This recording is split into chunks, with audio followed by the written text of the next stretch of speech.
Dean Martin's Celebrity Roast, coming to you from the MGM Grand Hotel in the entertainment capital of the world, Las Vegas, Nevada.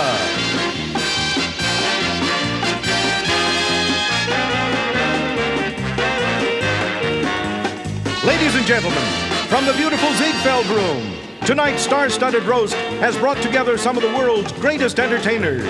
They've come from all over the world to be here tonight, here in Las Vegas, in person, joining Dean Martin as he honors tonight's very special Man of the Year, Michael Landon. With tonight's guests, Merlin Olsen, Brian Keith, Don Rickles, Melissa Gilbert, Rich Little, Dick Butkus, Lauren Green, Bubba Smith, Maureen Murphy, Vic Tayback, Pat Harrington Jr., Dick Shawn, Orson Welles, Norm Crosby, Slappy White, and your roastmaster, Dean Martin. With tonight's Man of the Year, Michael Landon.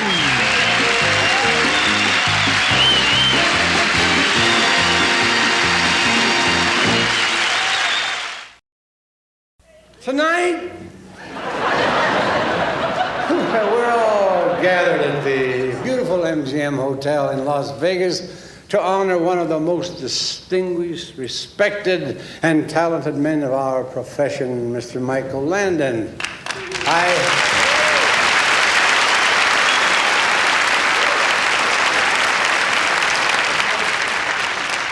I don't know about you, but I was almost late getting here. Do you know how tough it is trying to find a parking spot in the lobby?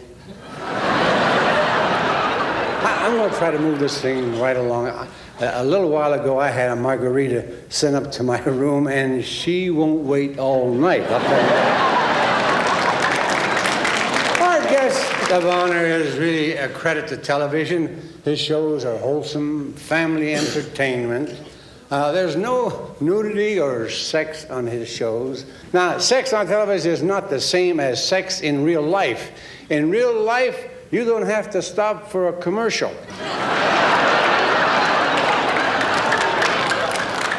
All of Mike's shows reflect his upbringing. He was a good little kid. Little on the square side, but he was a good little kid. Like on Halloween, other kids would go trick-or-treating dressed like Frankenstein. Michael used to get dressed as an insurance salesman. Mr. Rich Little.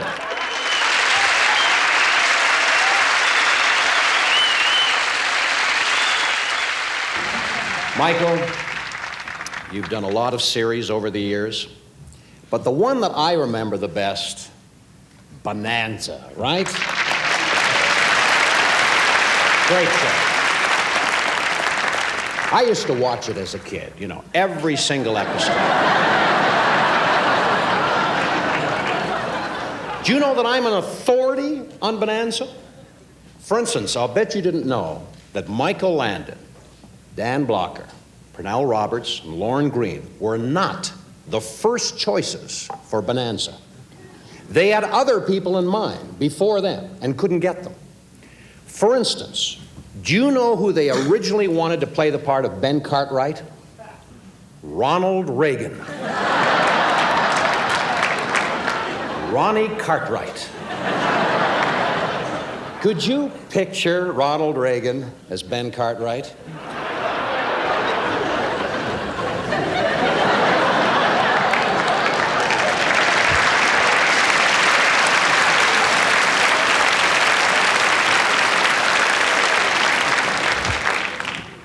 Well, boys, there's been some complaint about how I'm running the Ponderosa. Little Joe says that I'm spending too much. Hoss says that I'm having trouble balancing the budget. And Adam says that our deficit is too high.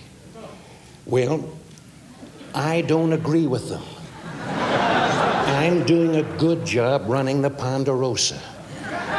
Now, let me explain how my program works.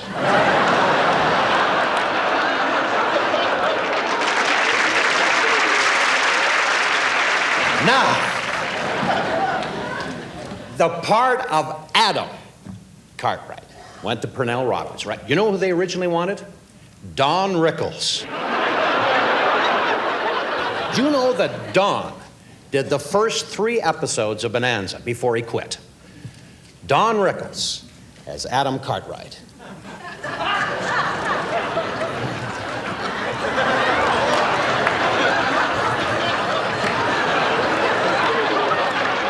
Lon, I want off this cockamamie show.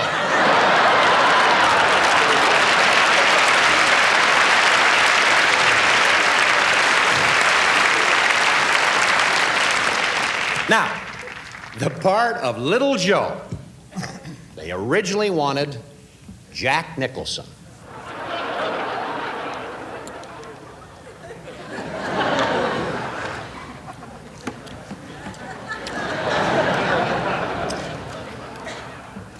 Pa, I gotta tell you, man, I gotta tell you right off the top.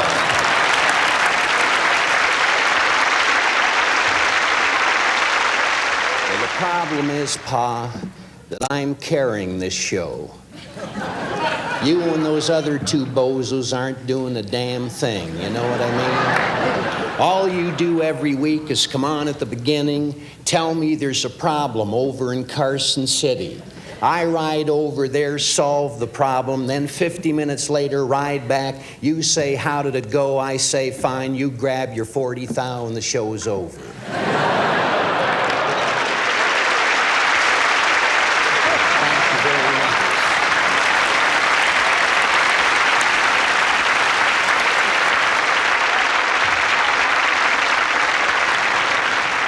Well, if you're looking for some kind of laughs, I'll tell you about some laughs.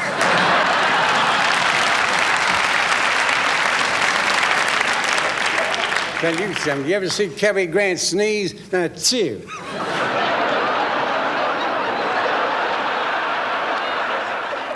For a lot of years on that hit series, One Day at a Time, we've been laughing out loud at the comic genius of Pat Harrington, Jr. In his role as Schneider, the super of his building, he unclogged so many drains when the show ended, they gave him a golden plunger. Mr. Pat Harrington, Jr.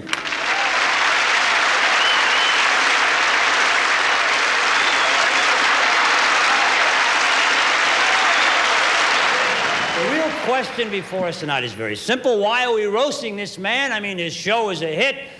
The ratings are up, the networks love him, and now he works for God. Any network executive who tries to cancel his show is going to find out what roasting is really all about.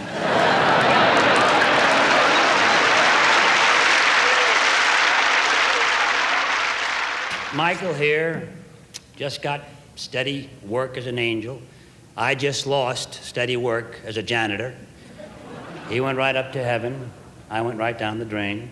A lot of people say Michael is a lucky guy, but if you've been wowing them for 25 years and the audience keeps asking for more, then you can forget about luck. That's talent, that's charm, that's Michael Landon. Thank you very much, Landon.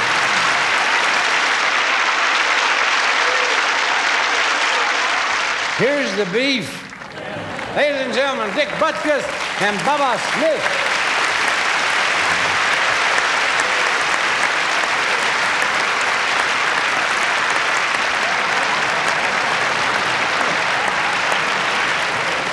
Thank you, Dean. Getting over the size of these guys, you know.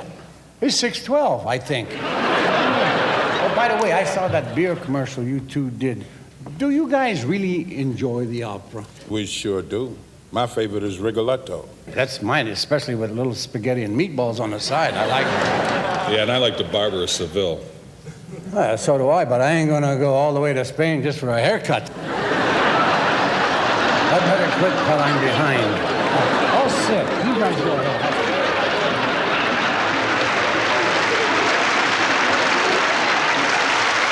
Dick, would you like to initiate or commence our portion of the show? No, but I'll begin if you like. Probably a lot of you are wondering why two ex-football players who never met our guest of honor are here.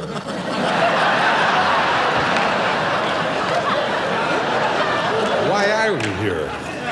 I guess they wanted someone on the dais with a little class and culture. Yeah, I guess.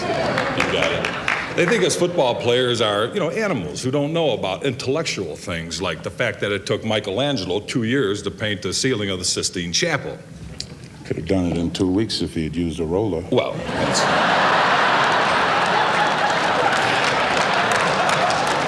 Well, let's get to our tribute. Bubba, why don't you say some nice things about Michael?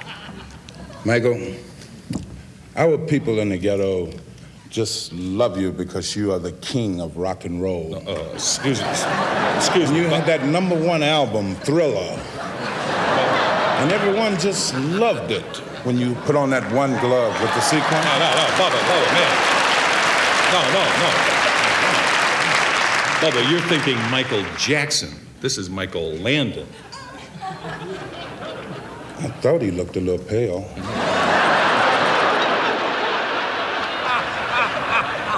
Hey, man, you laugh at us one more time, and you're gonna be drinking AstroTurf.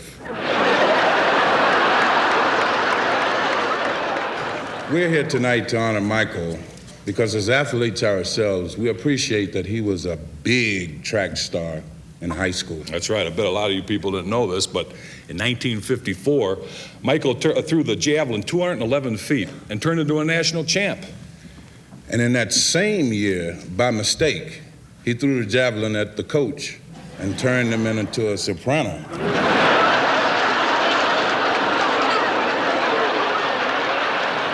But the real reason we're here to admire Michael is because his living on the Ponderosa and in that little house on the prairie all those years has helped perpetuate the pioneer spirit of our forefathers. Don't forget our 4 mothers. Oh, gee. Of course not. Without our 4 mothers and our 4 fathers, we wouldn't have 4 children. Right. Come on. Hey, man, you are really deep. Anyway, man, you keep on acting and producing and making good films like Romancing the Stone. No, man. That's Michael Douglas. Like I told you before, this is Michael Landon. They all look alike to me. Oh.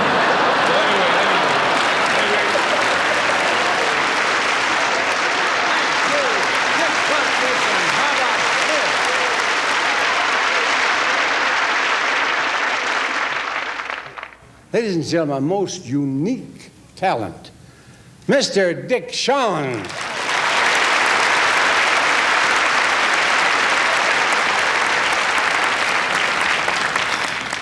Thank you, Mr. Martin. Michael? I've never stood this close to an angel before.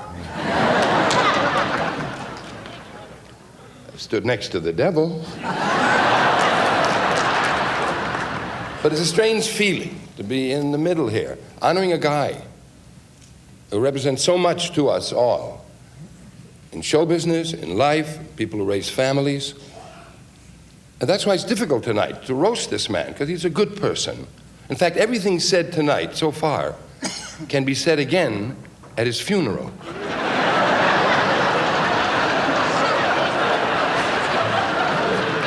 You cannot roast a man like this. You roast people like Don Rickles because he's mean. He's also built like a pig.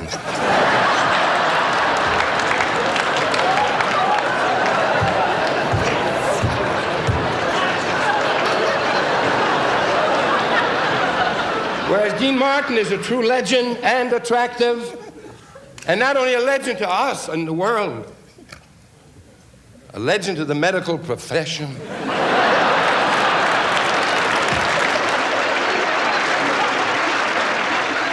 For one thing, I've known Michael Landon Twice.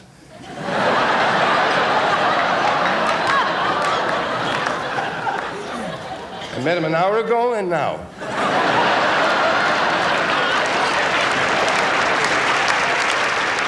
So I understand the man. I really don't know his personal life. I'm not interested in his personal life. His life and your visions of his life came over on the tube. We remember him as a child, growing up, becoming a man, accepting responsibility in this world. I have no idea what I'm talking about right now.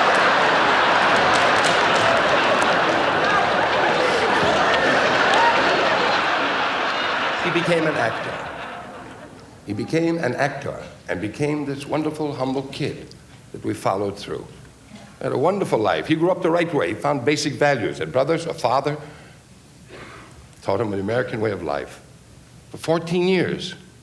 And then the father left, disgraced the family, started selling food to dogs.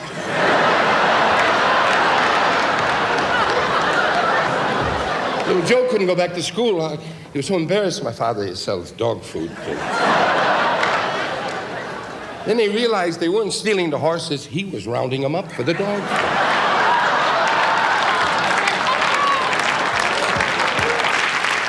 I guess what I'm trying to say is, like everyone else here, we're trying to give as much love as we can to this man.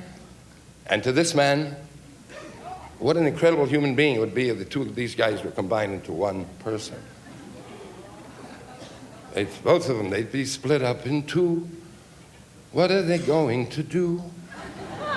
One of them cheats, the other is true. One of them drinks, the other true blue. One of them says, go to bed early, the other one says, with who? Thank you.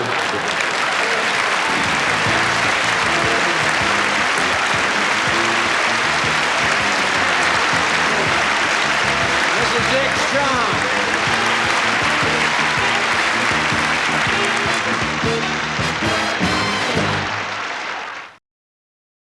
Ladies and gentlemen, here's the best there is at what he does, Merlin Olsen.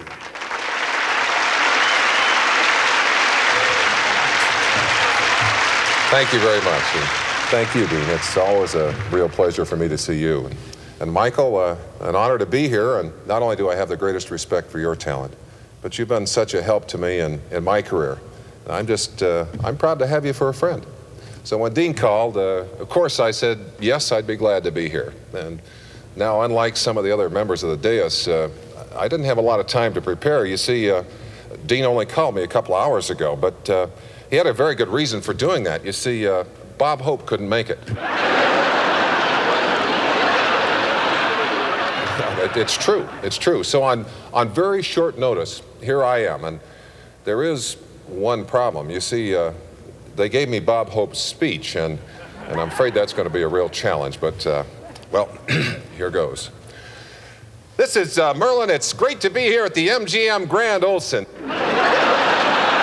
How about this kid, Michael Landon? He's beautiful, isn't he? But a little bit square, you know. When he's listening to his Lawrence Welk records, he's almost shouting, "One more time!" And what about all this sex on television? You know, the other night I tuned in Night Court, and here was this judge wearing a see-through robe.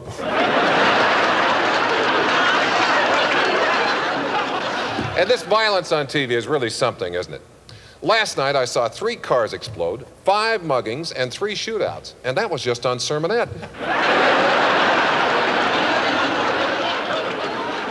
Baseball's getting more violent, too. And how about those New York Yankees? How about them, Dean? The other day I saw a guy get picked off first base by a sniper. And hey, Michael, it's great to be here with you, and this is a night I'll never forget. Good night, Dean, and good night, Merlin.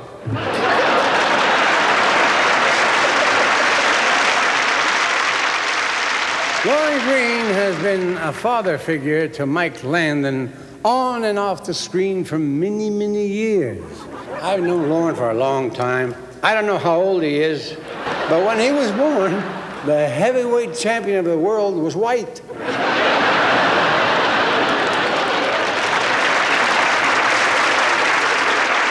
Ladies and and gentlemen, Lauren Green.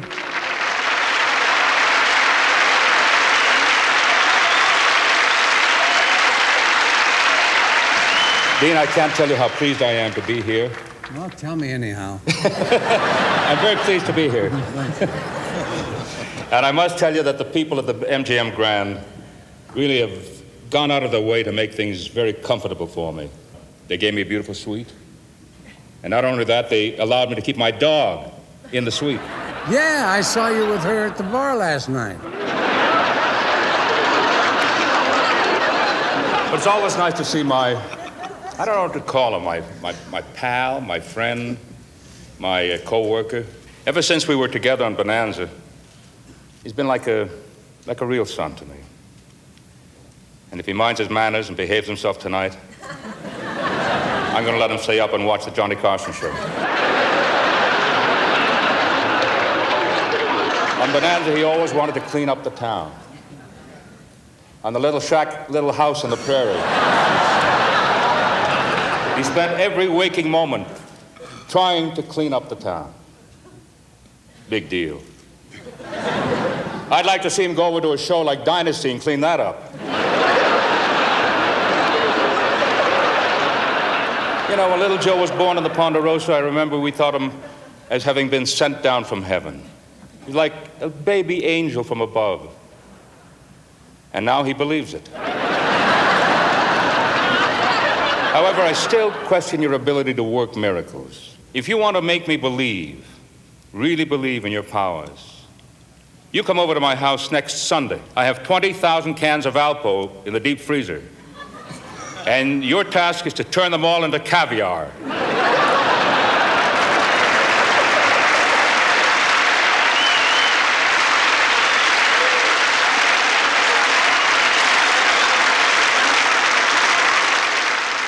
Ladies and gentlemen, my pal, Mr. Norm Crosby.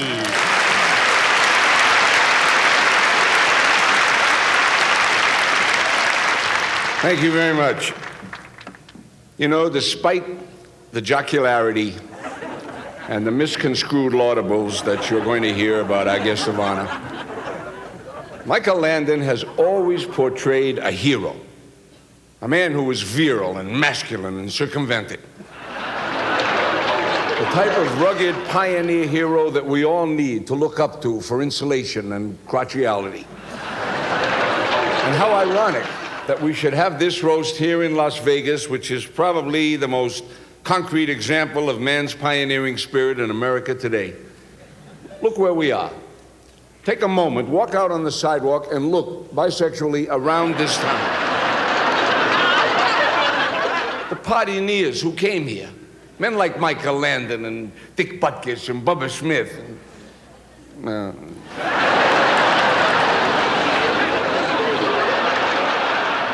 We need heroes, scandals, and things that are going on.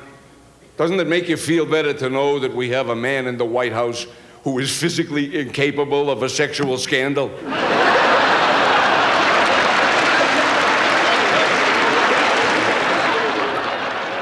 Look around, think of the Western heroes. Colonel William B. Cody, who devoted his entire life to hunting for buffalo because he was a moron. You go to Albany on the New York Thruway, buffalo, you can't miss it. Think. We need to think. People don't think no more. We're becoming robots. I mean that. We really need heroes to make us think. We're numbers. You got zip codes and area codes and social security numbers. You got a pocket full of plastic credit cards with numbers, right? I guarantee you in a couple of years there will be no names. Nobody will have names. Everybody will have a number. Then when you go in the bakery, you have to take a name.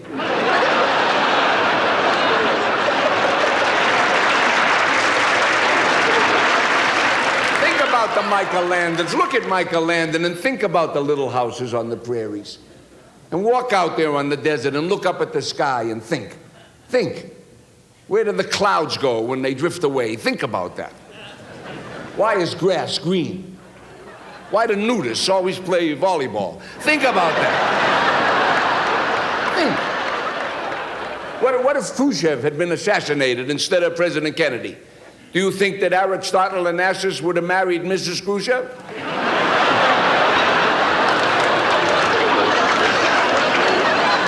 Think about it. Do you realize, friends, when you go to court in front of a jury, that you are putting your fate in the hands of 12 people who weren't smart enough to get out of jury duty? Thank you, Michael, for making us think.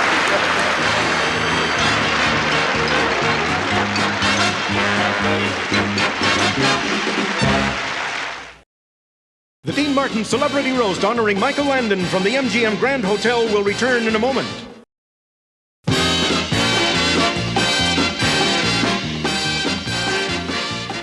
Here's the lovely young lady who was Michael's radiant young co-star all those years on Little House on the Prairie. Pretty Miss Melissa Gilbert.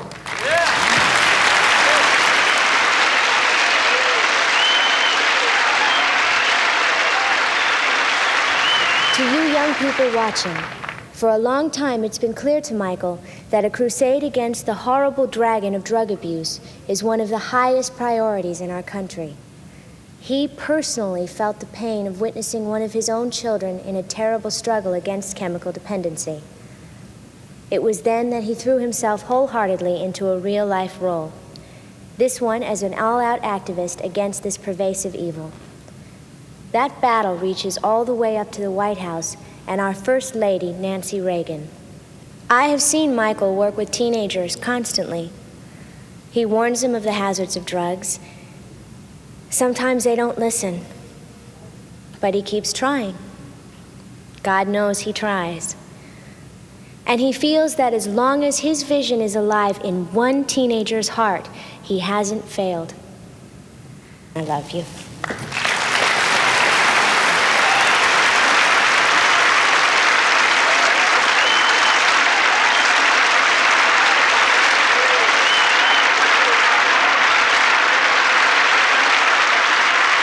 Please welcome a very talented performer, Mr. Vic Tayback.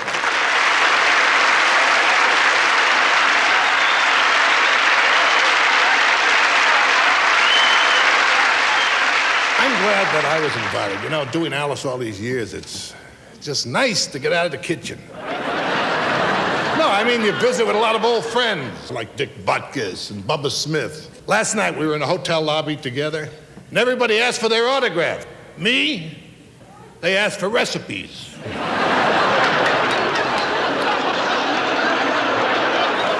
I got to say hello to a real dear old friend of mine, Lorne Green. Lorne's whole life has gone to the dogs. He even puts newspapers under his hush puppies. Oh, by the way, Don, when you were on foul-ups, bleeps, and blunders, I never missed one of your shows. God knows I tried. But Mike, all the luck in the world on Highway to Heaven. And if you happen to drop by Mel's Diner, there will be a piece of angel food cake waiting for you for half price.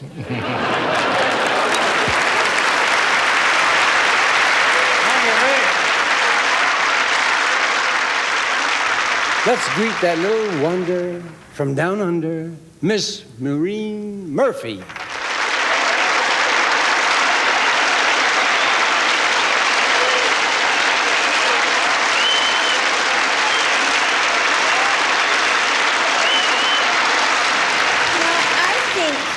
You should be the next actor to run for president. Because we need an angel in the White House. I mean, even President Reagan takes his orders from a higher power, Nancy. And she has such confidence in her husband that when he won the second election, she was so filled with emotion, she almost blinked. That, you know, I want to be like you. I really do. I would like to be like you. And women can be like men now if they want to. They can. And vice versa. Because I went out with a man, and he acted very feminine. You know, he dimmed the lights and poured the wine. I acted real masculine. I took off all my clothes except my socks, then lay on the bed and started snoring.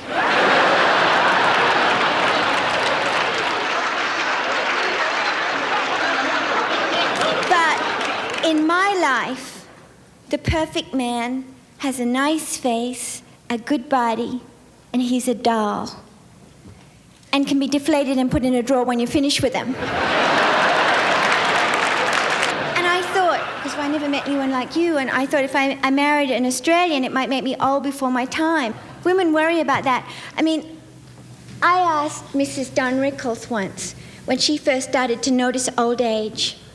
She said she woke up one morning and saw it lying beside her.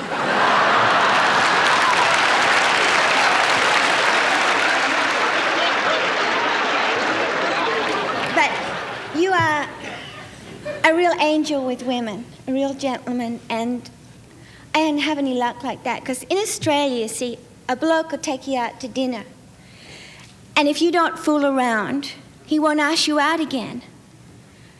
I mean, it's different in America.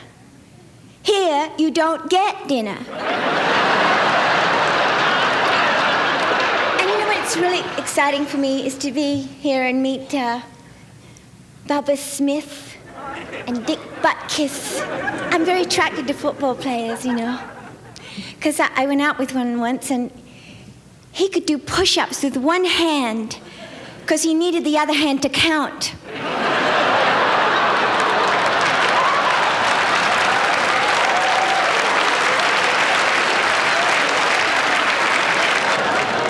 And one more thing, if you don't mind me saying so, because I saw you on The Tonight Show with Johnny Carson, and you said that the reason that you let your hair grow long and everything like that is because you want to cover your ears up, because you're ashamed of them, because they're real big. And you shouldn't be ashamed of your ears. You should let them stick right out. Because a woman loves a man with big ears. It gives her something to hang on to when you kiss him.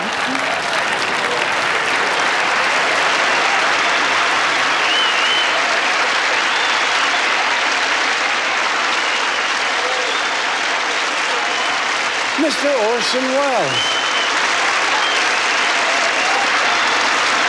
Thank you, Dee. Once upon a time, when concepts such as microchips, satellite dishes, and digital readouts were still dancing in the heads of our scientific thinkers, there was a relatively simple form of home entertainment: radio. This, of course, was in the pre-television Paleolithic period that the archaeologists refer to as BC, before Carson. And when radio was the reigning monarch in our living rooms, one of its happiest gifts to us was the sparkling humor of the great Fred Allen Show. And I remember when old Titus Moody, that cracker barrel Socrates, who was one of Fred's more curiously eloquent inventions, defined television thusly. Well, he said, I don't hold much with furniture that lights up and smiles at you.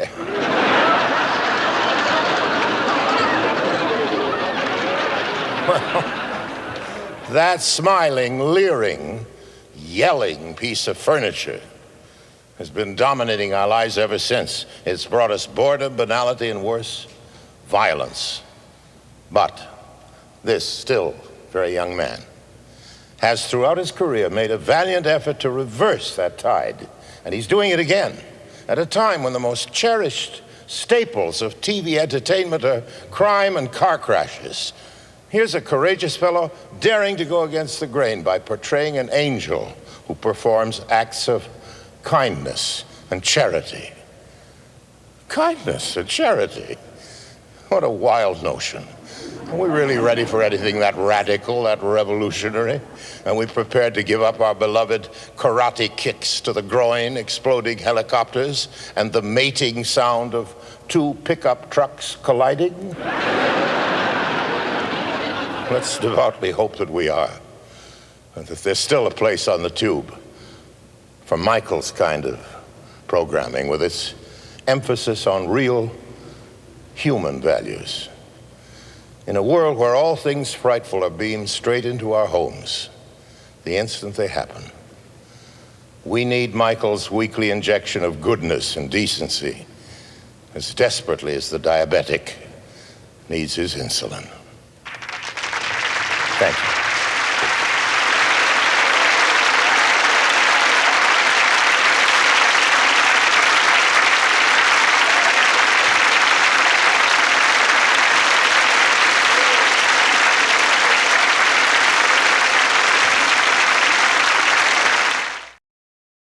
Ladies and gentlemen, my pal, Slappy White.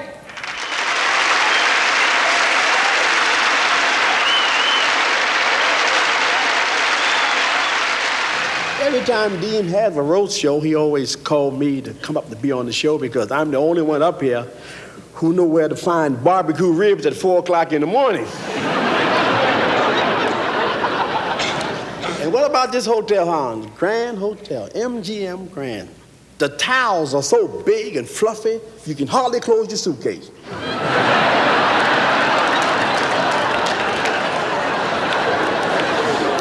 I would just stand in the men's room and made $8 worth of change.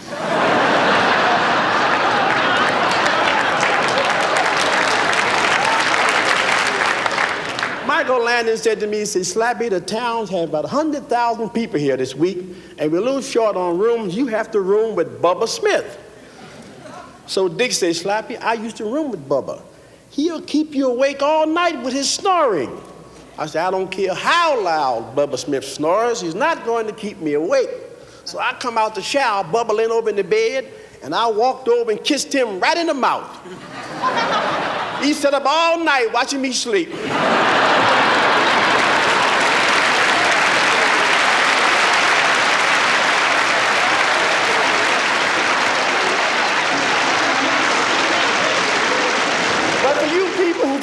You're going to drive back to Los Angeles tomorrow. The best time to get in LA is 9 o'clock in the morning. By that time of morning, the Jews are in Palm Springs, the Catholics are in church, the blacks are in jail, and the Mexicans can't get their car started.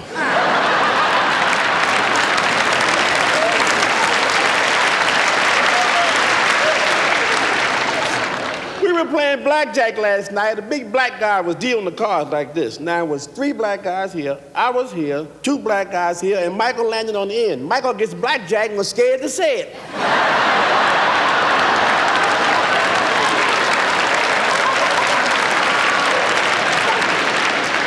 Deal said, what you got? He said, gin.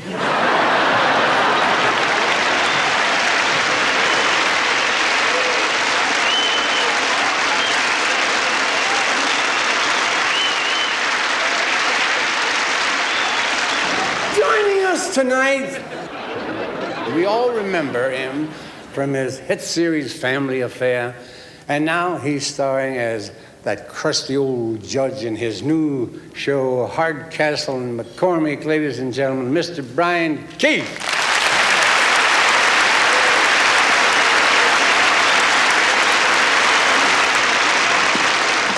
Thank you, Dean. I can't tell you what a pleasure and an honor it is to have been asked here tonight to pay tribute to a man I admire so greatly. Mike, I love your new show.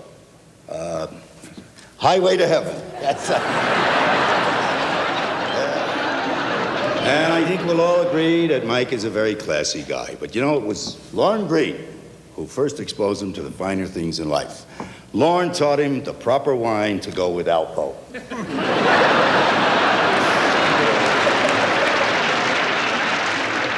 You people might not know this, but when Mike filmed his shows out on the prairie, there were no modern conveniences. There was no hot water, no electricity. But he managed. When he wanted to blow dry his hair, he'd stick his head out the window and wait for a tornado. Michael always managed to bring along a carload of hairspray. And if you watch the reruns, you'll notice that his hair is always hard as a rock. In one of the episodes, he was captured by Indians, and they had to scalp him with power tools.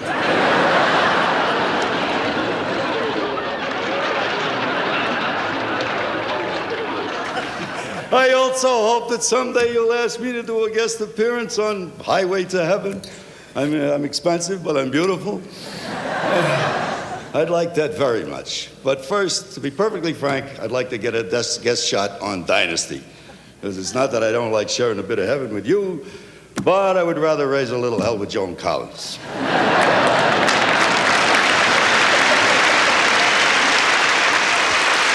Thank you, ladies and gentlemen. You know, a lot of people say that Don Rickles is vicious, rotten, and evil. But to those of us who love him, it's just the other way around. He's evil, rotten, and vicious.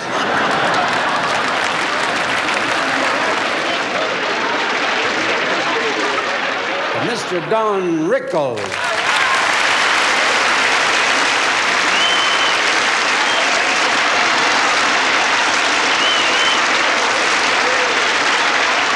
Thanks, Dean, and we're going to tell you all about this tomorrow. And Vic Tayback, you shouldn't have come. You made a fool of yourself. I'm a friend. And Bubba, with a few almonds on your face, we got candy.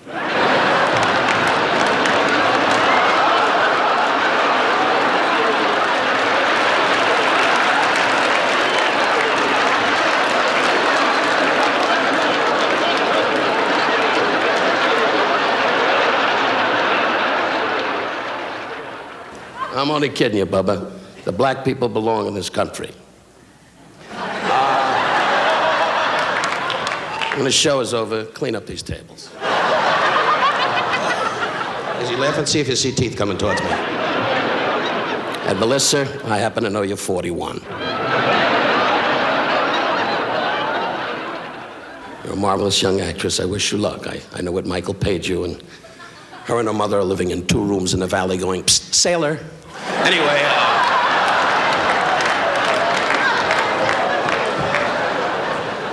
and of course, Brian Keith, you're a great actor we've never met before, and now that I see you up close, you're old. Pat Harrington, if that broad dies on the show, your career could skyrocket. You are a wonderful Irishman. Your people live on beer and parades. And of course, Maureen, there's not much I can say about you. Are you single? Yes, well, I'm happily married, but my wife is ill. Of course, Lorne, God bless you and your wonderful career. There's so much happening for you. Of course, and Rich Little, once you find out who you are, your career can go many, many places. You never could do a Clark Gable like me. I wouldn't tell you, baby. We're in a lot of trouble. The men are tired. Dive. He's trying to make a living out of doing other people. And of course, the great Dean Martin, you and I know it's over for you, but... Seriously, though, Michael, I've seen you on the shows with Wagons West. You're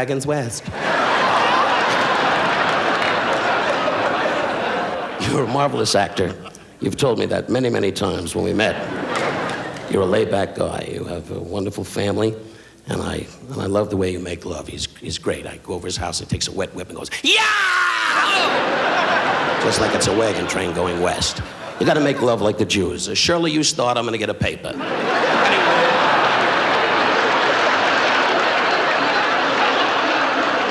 I say to you, Michael, really, with all the nonsense, you're a tremendous artist. I've never had the pleasure to work for you. I'm not making plans along those lines. My career's going fine, and you're not going to slow it up. Good luck to you. You're a fine gentleman.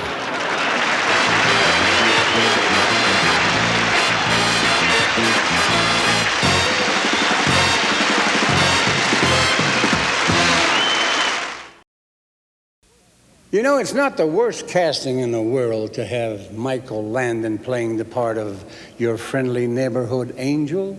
In fact, it's perfect casting because that's the way he is in real life.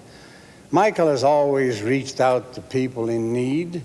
His commitment to the anti-drug campaign, his efforts for all kinds of humanitarian charities, that caring quality seems to be reflected in all the parts Michael's been associated with. There's been some talk that America's taste is changing. It's swinging back toward the traditional, well, If it is, Michael doesn't have to change one bit. He's been there for 25 years. Michael, I guess if I had to boil it down to one sentence, it would be this. America cares for you as much as you care for her. Ladies and gentlemen, Michael Landon.